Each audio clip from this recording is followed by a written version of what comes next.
I've been watching the videos in regards to linguistics, and I'm not clear what you're looking for in the final essay. Can you explain? I think that's a good question, and I'm not sure I should use linguistics because that's kind of a technical term. Language would be good enough.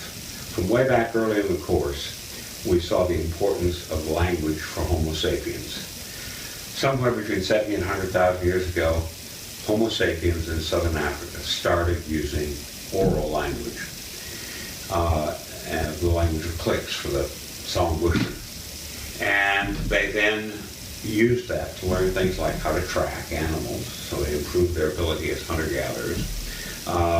They apparently gained the confidence to travel. They could make new weapons more sophisticated than the kind of stone weapons that even chimpanzees use. That's the start of their migration. On the journey of man, the migration that went out of Africa all over the world. That was possible because of oral language, the ability to speak to anyone who was alive and within earshot. But that's not quite enough.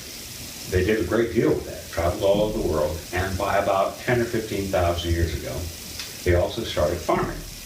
But once they started farming, they were able to produce a surplus, which meant not every person had to be involved in raising or killing the food that they needed to eat. So some of them were then free to concentrate on building stone houses, on making even more elaborate tools.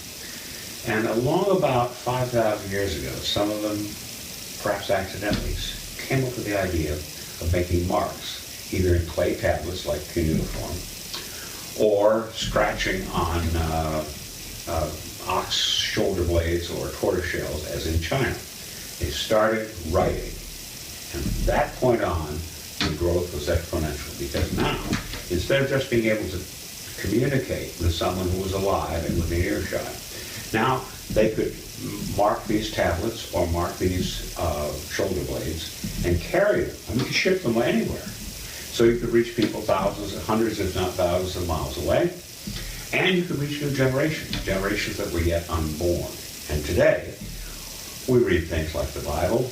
We read things like Plato's philosophy, all sorts of things that have come from the very distant past. Language plays a role. But it's even more important as we go forward. By the time we get to China, there was another innovation that the Chinese used that the rest of the countries didn't use. Starting in 220 BCE, 2,200 years before the birth of Christ, China unified under an emperor called Qin Shi Huangdi, and he did all kinds of things. He did them at a very high price. The people paid a high price for the unification of China and his reforms. But he organized weights and measures. He organized the widths of cart axles so that the roads could be the same everywhere. Started the Great Wall, started the Grand Canal, and he also mandated that in China, no matter what your dialect, or even if it was a different language, from an oral standpoint, when it was written, it was going to be written identically across the entire country. The entire country wasn't then as big as China is today, but wherever the Han Chinese lived, they were going to use one written language. And that allowed them to expand across China, taking in all of what we now think of as China, and also to expand beyond to Vietnam, to Korea, and then from Korea to Japan. They were spreading a language because they had a written language and it was uniform. You could learn one written language and that was all you needed.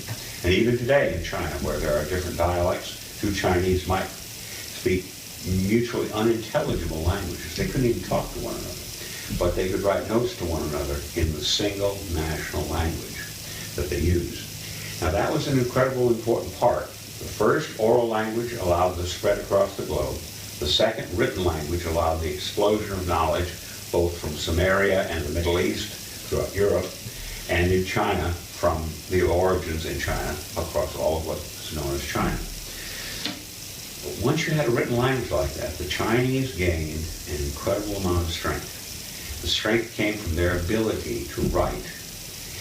In fact, the size of China, although there was undoubtedly conflict along it, was probably more people wanting to be involved in a society that could write. The Chinese language for civilization is the ability to write. and they spread in that way. Now, there's more to it than that. By the time you get to Confucius, about 500 years before the birth of Christ, and before this absolute mandate of one language, one written language, you get someone who treats language very differently, almost in a modern linguistic sense. Confucius says the naming of things is vitally important. So he starts naming things. So he looks at people who are considered to be nobility. He says, well, they're not noble. They're just born into a wealthy family. Nobility should be based on learning. So his devotion to learning, and he was himself both a teacher and a learner all the time. He was teaching and learning. He was learning and sharing, however you want to put it, all the time. This was based on his own sense of the linguistic properness of things. Now today we rely on written language to a very great deal, but we still have a constant problem of finding the right words. We acquire certain words before the age of 5. We're not even sure when we first heard those words because our memory wasn't good enough to do 0 and 5. When we heard the words, they formed little ideas. Sometimes those little ideas are called memes, and so those memes stay with us. And we are in a really constant effort to find the right words to use things. Some words like democracy, or words like majority rule or free speech, unless they're defined, we don't really know what they mean. And I can't even endorse those words as they might be used by someone who's meaning them wrong. There are many dictators who say, well, I'm a Democrat. I'm for democracy. Everybody loves me. Those that are left alive, I get rid of those that don't like me. That's what I'm talking about. So linguistics becomes highly important for the Chinese.